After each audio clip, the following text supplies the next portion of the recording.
पद्म पुराण में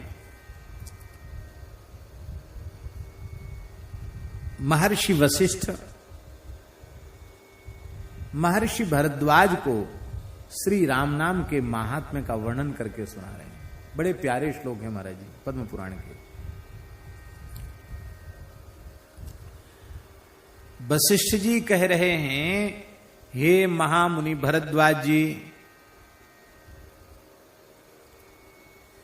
जीव जगत को अभयदान देने वाले, स्वच्छ गुणातीत अविनाशी, सकल विकारों से शून्य निर्विकार, अमृत स्वरूप, प्रकट परम गुप्त, शौशील्य आदि गुणों के समुद्र, आगम अगम और अगाध जो पतित पावन श्री राम नाम महाराज हैं, उनका निरादर करके जो अन्य किसी साधन का आश्रय लेते हैं, हे भरद्वाज, हत भाग्य मंद भाग्य अभागा, हम उस जीव को ही मानते हैं। ये कौन कह रहे हैं? ये वशिष्ठ जी कह रहे हैं। ये तो हमने उन श्लोकों का भाव कहा। अब श्लोक सुन लीजिए।